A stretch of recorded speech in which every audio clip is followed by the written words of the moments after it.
When we're sewing, sometimes it seems like we just never have enough hands. Well, I'm going to show you a tool today that will fill that void. It's one of my favorite tools. It's called a stiletto. It comes in a little case, and there's a good reason for it. That's because the stiletto has a very, very sharp tip, very sharp and pointed, and so it's a safety issue.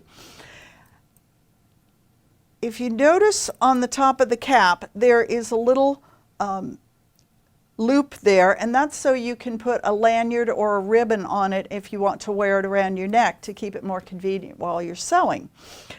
But you always, when you're using the stiletto, want to make sure you put it back in the case.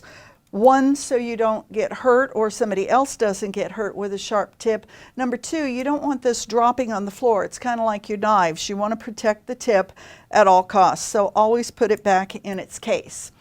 I'm going to show you how you can use the stiletto and how it comes in handy over here at the sewing machine. I've got two different pieces ready to sew, and I want to show you some different ways that it comes into play. First of all is this thick fleece. It's very, very thick fabric, and sometimes thick can be difficult for sewing. So we're going to come along here, and I'm taking my pins out.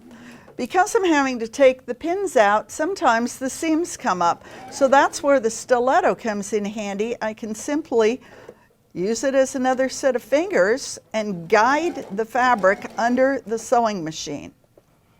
I don't want to sew over it just like a pin. It would not be good for the machine, but it will help keep things flat while I'm sewing. And it also helps with thick fabric to guide things under the machine. Now let me show you with some thin cotton fabric, just normal Quilters cotton. I have a seam ready to sew here for my piecing. And sometimes it helps for getting the fabric started under the machine so that it doesn't ball up. But more importantly, when I come to my matched seams here, they're nested, but again, I want to make sure they go under the needle together. That's where the stiletto comes into play. If for some reason this one needed to go in the opposite direction, then I could very easily hold the fabric back with my stiletto and sew over it. In this case, though, my seam is going in that direction. I'm able to take my pin out and hold the fabric under the needle while I sew. Once I'm done sewing, the stiletto comes in handy at the ironing board for two different ways. I never have enough hands when I'm ironing, so I want to make sure I set the seam first.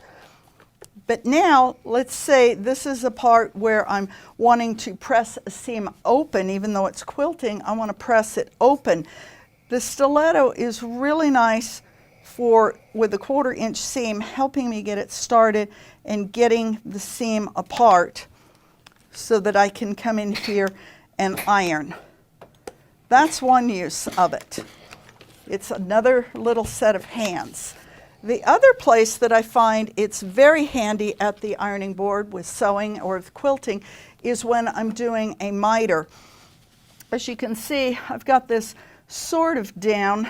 I'm going to be coming in here, and the miter is always tough. The first part you can usually get pretty good, but boy, when it comes to this one, you don't want to have your finger in there holding the edge of the miter when you're trying to iron it or press it. So I can get it into place. I can hold it literally with my stiletto, come in here and give it a press, and move out of the way. And guess what? I didn't burn my fingers. It's wonderful. So the stiletto is good for not only doing miters, but if you're doing applique or fusible bias, it really holds things in place and acts as a wonderful second hand or third hand for you. And I think once you start using it, you'll really enjoy the stiletto, and it will become one of your favorite tools also.